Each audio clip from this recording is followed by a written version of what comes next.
Try again. Okay, let's go. Let's just go for it. No, okay. I feel like we need to. Okay, just go for it. Okay. Sort of sort myself out. Are you ready, sir?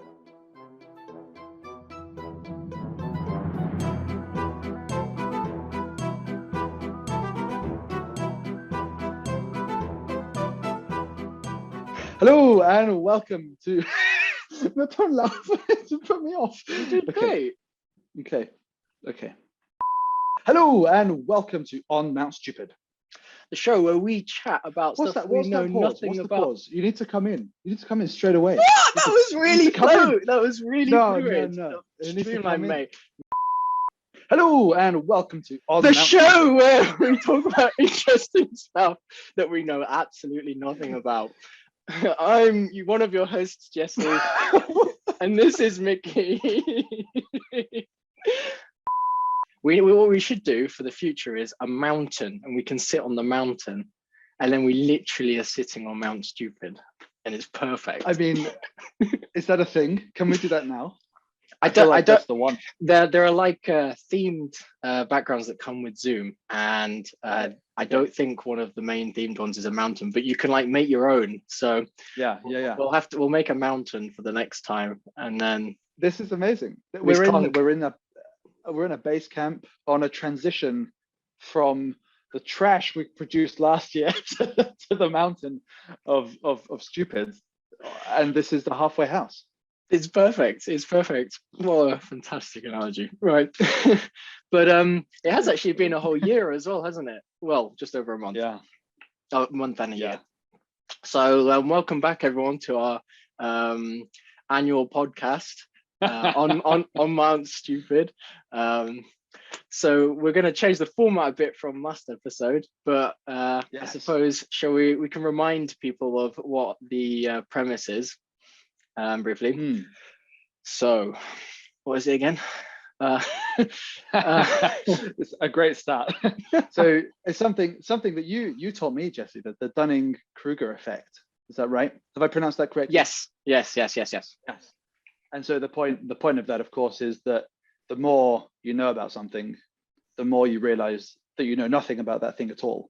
And so the people who seem to be very confident and know-it-alls about certain specific complex issues are generally the people whose advice you should not follow.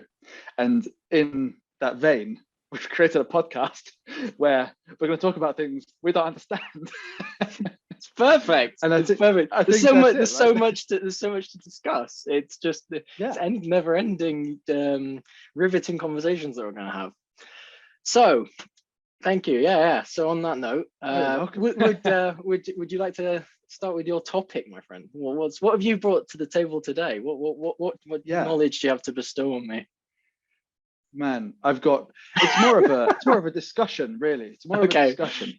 Yeah. Rather than teaching anything. So as you've understood from our WhatsApp conversation this week, Jesse, it's been a busy week at work. It's been really busy. Has actually? Okay. It has actually.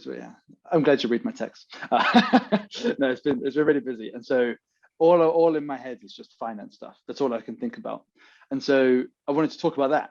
And I know it's bold for a first episode of a podcast to talk about finance, but it's away from work stuff. It's more personal stuff.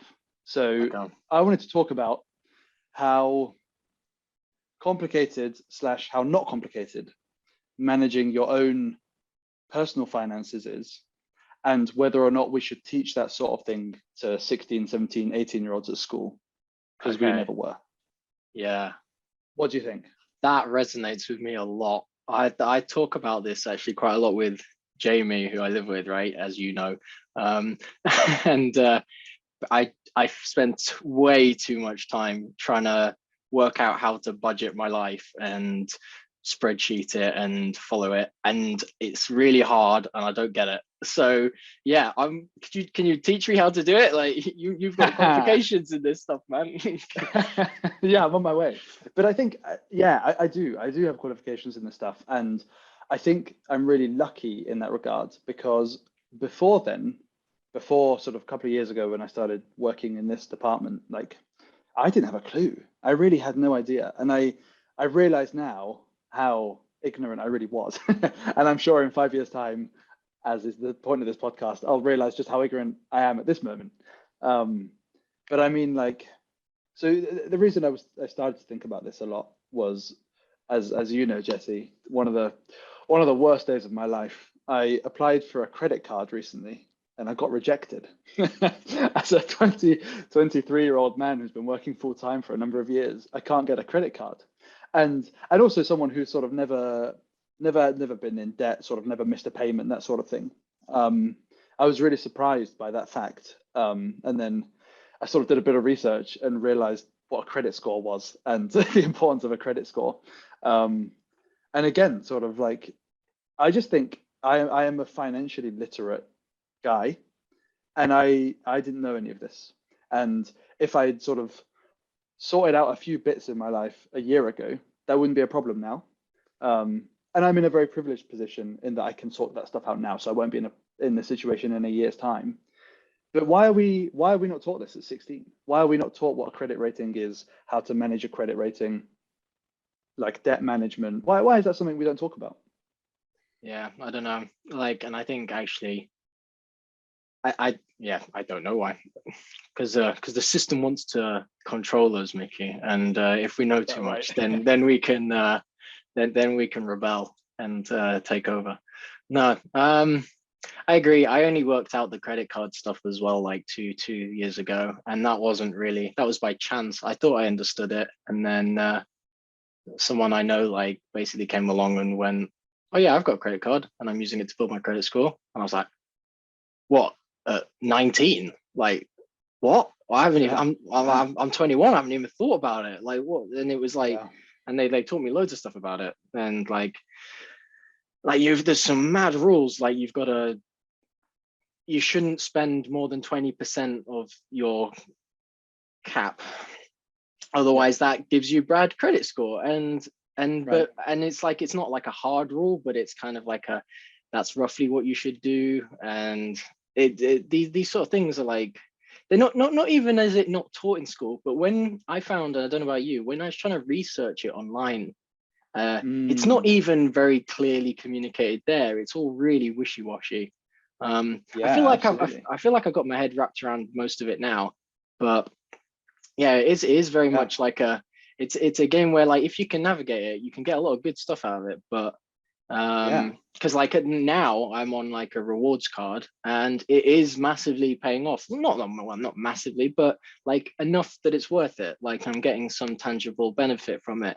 But it's required like 2 years of hard thought and working towards it. And I just sort of think, like, imagine if you've never, like you said, if people are not taught about this at school, and then probably don't even think about it maybe until their late 20s, if that, like, and then it's like, oh, it's a bit late now because now I need a house. Like, so no, exactly, and that's exactly the thought process I was going through. Like, I can sort out my credit score now by the time I want to buy a house, and we live in London, so probably sort of 20 odd years from now we'll want to buy a house. But for someone who doesn't, you know, whose life sort of at this age is the more traditional, you know, working at your job and then saving up to buy a house and then sort of wanting to buy a house. If they've never been taught about this stuff and they go to apply for a mortgage and their credit score is less than ideal through no fault of their own, you know, it's not that they've been bad at handling money, they just haven't done, like you said, those soft rules that aren't written down but sort of need to be followed, otherwise you get penalized. Then they, you know, sort of that can affect your life, right? You affect what kind of house you can buy, how the bank treats you, at what point in your life you can buy a house, you know. I mean, this is what I was really angry about when I was thinking about this, is that if there's a market, so I say there's a big market crash and we have the opportunity to buy into something like a house, but my credit score is so bad that I actually can't get a mortgage from a bank. And by the time I manage to fix my credit score, the opportunity is gone. I'm going to be really angry because, you know, that's just not fair, is it? Yeah, just because you don't know, because you started off in a position. Yeah. Where did you go to learn about this stuff? Because I went to Money Saving Expert, which is for a lot of good stuff. Like, that's the Martin Lewis dude, right, or whatever he's called. And he's that website is honestly so good for all of this stuff, like anything financial. I don't, you must, you went there as well, right? Like, my God, it's the Bible. But it took me a while to find. I didn't like, just wasn't like the first link in my Google searches. Like I had to dig for many hours of like trying to root around for some good information. So yeah, for sure. And Martin Lewis, by the way, I don't know if you've ever listened to an interview with him. He's one of the most obnoxious men on the planet. He sounds like I've heard this. I've not followed him. I only read his stuff, but yeah, interesting. Well, he's very knowledgeable, isn't he? He is. He's a lifesaver, absolute lifesaver. But yeah, he won't be a guest on the podcast anytime soon. No. But no, because it also helped me a lot with my working out my taxes for my job, and like predicting that, and student loan stuff. There are like calculators on there that if you input everything into it, like it just sort of works it all out for you. And it's like, God, they're like, I felt so ignorant when I started doing this, like literally only in August like this year, because I've only just started my job, right? And like I was trying to work out, I was like, oh my God, I don't even fully understand what I'm going to be taxed. Like, like I was so ignorant on that front that I was like, right, okay, so I get that there's like, now I get that there's a state pension, but then there's a work pension as well. And it's very confusing how the work pension can work depending on your work. But then like national income, or income tax, or whatever it's called, like it's just like, there's so many categories. And I was like, I've heard of these words, but what is it? Like I spent so long trying to figure out. And like you're right, like if I did like you could cover that in like one term of classes at school or something, like in PSHE for like a few hours, 1 hour a week, it would be so easy. It's ridiculous. No, for sure. And it ever since I had this sort of revelation, I've been trying to think like, if we could plan, I say we, not necessarily the two of us, just somebody could plan sort of 4-week sort of like workshop to run with late teens, it's years 11 to 13, and sort of just run through things like, what is income tax, and what do you pay, like what you just described, and then sort of a session on what you do if you're sort of low on cash, right? Like debt management, credit management, that sort of thing. And then also a session on what you do if you're in a position where you've got a bit of surplus cash. Like what can you do with that? How can you make your money work? Especially now that the banks are paying 0.01% interest or whatever they're paying. Like there are so many like really easy things you can do with your money to make it work for you. And it's not difficult, right? You don't need to be an investment banker. Yeah. So, you just need to know that websites like Vanguard, for example, exist, and you can put your money into it if you want to have some sort of risk appetite. What's Vanguard? I haven't heard of this. Yeah, so Vanguard is like it probably falls under the category of wealth management companies, which I always thought was quite a scary word when I first heard it, because it feels like something that only the mega rich can do. But you can invest with £100, and they invest your money for you, basically. So you're not making any trades actively. You sort of set your risk appetite. People who are more clued up on this stuff, like your risk appetite is determined by what percentage of equity and bonds you have in your portfolio, and then you sort of set that, and then they run away with it and they do it, and you can look at it every day, or you can look at it once every 5 years, and they'll keep reinvesting your profits and sort of cumulative interest and that sort of thing. Like, I just think people should know about that. People should know about that when they're leaving school. They should understand the importance of managing your money effectively. And I think it's poor that it's not. And I think, like, I was, to be honest, like when I did the whole credit rating thing and got rejected for the credit card, and then more recently looked into that sort of more investing side of things, I almost felt a little bit ashamed. Like, man, you're an accountant, how can you not know what a credit rating is? No, to be fair, that is quite shameful. But anyway, no. I think it's nice to hear you being so like honest about it, and like, because in some other aspects of this stuff, I am equally if I was going to be like, if I was going to wear my, was it wear your heart on your sleeve? Is that the saying? Or have I just completely botched that saying? But wear my heart, I'll go for it. Wear my heart on my sleeve. Basically, when you say bonds and equities and all that, I don't fully understand what those terms mean. And I work at a bank. And oh dear. Right, I'm going to send this to your boss. Make sure I listen. No. I mean, I do understand what they mean in the broad sense, but like I work in tech, so I don't need to know specifically yet. I'm learning that stuff, right, as time goes on. But like, my point is like, those sometimes we throw those kind of words around, and like, still like,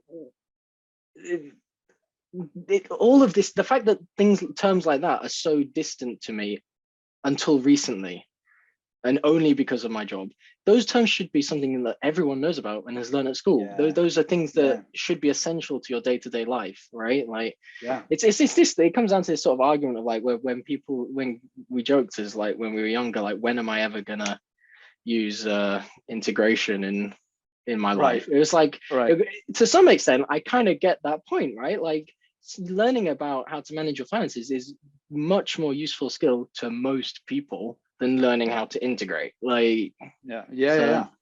What I really like is that you're a banker who just admitted they don't know what equity is, and you're a physicist who just admitted that integration isn't needed. Awesome. So what do we do about it? What do we do about it? I think we set up a workshop. We're going to deliver it to schools, or we write a book, or I don't know. What do you think we should do about it? You'll have to write the book. I don't know what a bond is. I'll read the book. Excellent. All right, I'll write the book. You can do the big presenting. Excellent. That sounds good. Yeah, sorted. Awesome. Well, sod the podcast. Let's set up that business. Yeah, I know. Yeah. That's it. All right. Anyway, I feel like I've ranted enough about financial illiteracy. It's now over to you. What do you want to talk about? So I wanted to talk to you about the difference between a free house and a public house. Would you know what I meant if I asked you that? No, this is good. And I want to say, is it motivated by the fact that you're currently up north? I'm not currently up north, and are you not? I suppose it could be, but not necessarily. To me personally, it would be connected to north more. But not completely. Yeah. Okay. I'm sorry that I got your location wrong. That's okay. That's okay. But I'll answer your question. I know that a public house is a pub. That's okay. I'm gonna say that a public house is a pub. A free house, I feel like, is, if I saw one and walked into one and sort of stayed there for a few hours and left, I'd probably also say it's a pub. But I'm now gonna learn why that isn't the case. Mm-hmm. Yeah. So you're pretty right. Have you inferred that the free house part from the pub, or did you already know a free house to be basically a pub? I think I've been into what I would call a pub, and it's been called a free house. Okay. But I wouldn't know the difference. Mm-hmm. Yeah. So like, which do you think I would personally enjoy being at more? Oh, no, okay. knowing me as a person. Knowing you, yeah. So when we've been out for the odd drink, Jesse, you like a fun, more less common ale as your drink of choice. Mm-hmm. And so here's my train of thought. You can tell me how wrong I am. I feel like all the free houses I've been to have been up north, and up north they tend to drink more local ales than down south. And so therefore you would prefer a free house because it would have a greater range of ales. Oh, you've deduced this quite well. I like really? It. Yeah. That's okay. pretty good reasoning. So good. I couldn't give you a fact that would confirm that there are more free houses up north. If I said that with certainty, I really would be on Mount Stupid. But I see quite a lot of free houses around London, actually. And I imagine if you looked out for them, like if you knew to look for them, you probably would see them as well. But yeah, a free house. So back, I think it was like the 1800s, right? So public, all pubs used to be effectively free houses originally. Okay. And so they would sell whatever beer they wanted, usually from local breweries. So like you'd have like sometimes even the pub would have its own little microbrewery attached to it, which is still common in some areas, but less so these days. Like I suppose like Marlow Brewery is like a microbrewery, and you might have like a pub connected to that. Yeah. But and basically that pub had the free house could sell whatever ale it wanted, and it can change it whenever it wanted, whatever. It's not tied to anything. Okay. And then as certain breweries started to expand like into regions and across the country, they would basically buy out the pubs or have contracts with the pubs so that only the pubs could sell those specific beers and ales. So it would always have this set on tap. So that sort of became like a public house, something that was tied to a specific brewery and a contract with specific beers. So you'd often get like basically the same. You get like a real standard selection of very popular, well-known beers in public pubs, and then in free houses you're much more likely. You will get like standard ones as well, but you're much more likely to get some interesting beers there too from all over the place. So I like, but interestingly, somewhere like Wetherspoons is actually technically a free house because they're not tied. So it almost flips the other way when you get super big conglomerate pub chains. Because they have so much buying power that they don't need to be tied to a specific brewery. Because it's almost like a financial security being tied to a specific brewery. You don't need to be tied to a specific brewery if you're somewhere like Wetherspoons. So you are technically a free house, but they still just buy all the biggest brand names. They do have some interesting ones too, but like, so you're right. I would prefer a free house, and they tend to. I think they are more common up north, but there are quite a few in London as well. Yeah. There you go. That's super interesting. I have 2 questions for you. Okay. Because I'm further. No. If I'm more stupid than you, am I further down the mountain or further up the mountain? How does that analogy work? It depends on the confidence in what you have to say, I think. Okay. So I'm low confidence and low intelligence. Then you're further on the mountain. You're on another mountain, mate. You're not on Mount Stupid. Yeah. I'm yelling to you from Mount Stupid, and you're like, shut up, mate. And I'm furiously scribbling notes for things that are almost certainly wrong. No, I have 2 questions. 2 questions for you. The first one you sort of already answered, which is is the distinction between free house and public house as prominent or important now as it was when they were first established? And my second question, I'll ask them both together in case the answer is related, is disappeared from my brain. Answer the first one first, I'll come back to you. But basically, no, it doesn't actually matter, like unless you're a bit of a nerd about it like me. But because at the end of the day, most of the time, like you said, if you go into a free house, you probably would just think you're in a pub and you wouldn't really notice the difference, unless you were specifically looking for what kind of beers are on tap, or if sometimes they have the word written free house on like the front of it. But if it's like it could be like a pub that's tied to a specific local brewery, and then in principle it does actually have interesting beers because they're interesting local beers, but it's still not a free house anymore. It's a pub tied to that brewery, and they can't get any other beers in. And I really care about this stuff because like you said, I really like trying different beers and stuff. I actually went to I found literally last week, there's a 5-minute walk from my house, my new flat, is a craft beer shop, and amazing. They sell it's just a wall of low beers I've never heard of ever. Like, I don't know, have you ever heard of a soured ale? No. Oh my god. Beautiful. Really? Yeah, really? Like it's weird. It's like a buried like cherries, blueberries, whatever, sour, but it still has that sort of like soft like light ale feel to it and taste. But it's like it almost looks like it could be like I don't know, like a smoothie color. It's just like a smoothie color almost. Really interesting. Tastes amazing. I've never heard of it before, and it was beautiful. Yeah. So Well, please save me one. Yeah, And I'll come yeah, try yeah. it. You'll have to come I'll visit feedback. and we can try them. Yeah. Yes. My second question, it came back to me because you basically answered it. Thank you. Was like, would it be reasonable to just call a free house a pub? And do you reckon the owners or staff of a free house would be a little bit like, you don't really understand what you're talking about? Or do you reckon they just call it, oh, I'm going to work at the pub, the same as anyone else would? I don't know. I feel like there will be like traditionalists who will care, Okay. but I imagine that's probably, but I don't think that's the general case. Most people do just refer to free houses as pubs. Like it is something that was just through time has just not. It still applies. Like in principle, there is a difference, but and in law, I think in law contractually there is a difference, but Okay. in practice, it doesn't really make a difference to us the drinkers. Like a pub is a pub.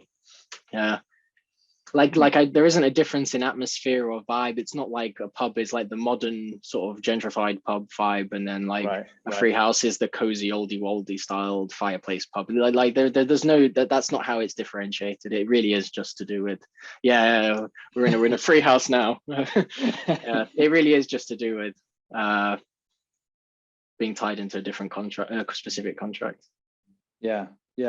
Although I do imagine that you said there's no difference in atmosphere. It's still both sort of pub atmospheres. I'm imagining in somewhere sort of more traditional up north, there would be in a free house, everyone sort of laughing and being all jovial together and having a good time because they've all got their different ales, and then it becomes into a pub. It gets turned into a public house by contract, and then they only sell like Stella and Peroni, and all of the locals are just sat there really miserable with their pints, no longer enjoying the experience. I completely agree. I kind of had that vision at first as well, like before I started properly like learning about this a while ago.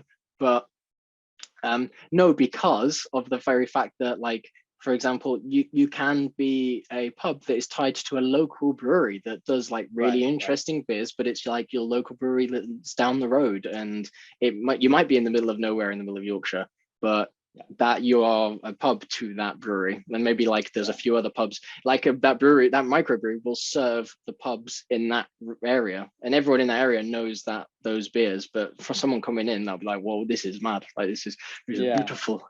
And then again, like I said, Wetherspoons is a free house, so that to some people's mind would be the opposite again. Like Wetherspoons is like a really great place for many reasons, but also does often have that vibe of like, oh, you're drinking a cheap lager, like, and it's a bit less like of the cozy pub feel. Often depends on which one you go to, I suppose, but like so it's definitely not tied to the ambience or the atmosphere.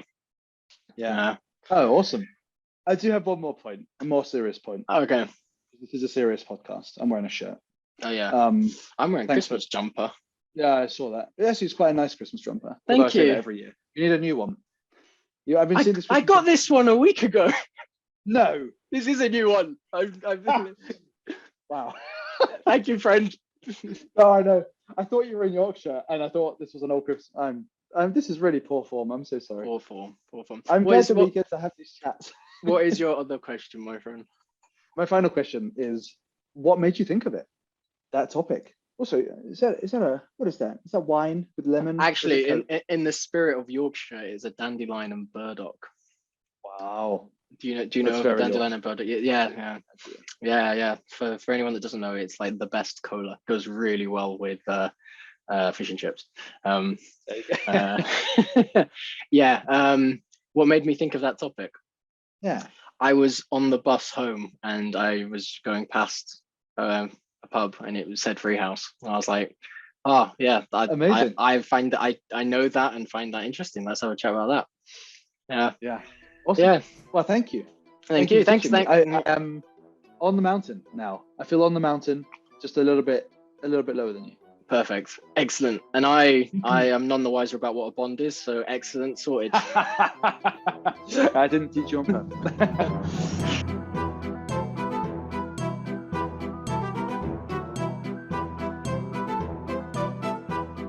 Come a little bit closer to the screen. I reckon that's how we get it.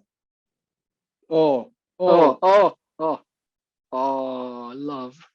oh. Oh. Thank you for watching the show. I've been Jesse. And I have been and will continue to be Michi. Tune in next week, next year, whenever, to listen to us chat more stuff about stuff we don't know anything about. Thanks very much. Brilliant.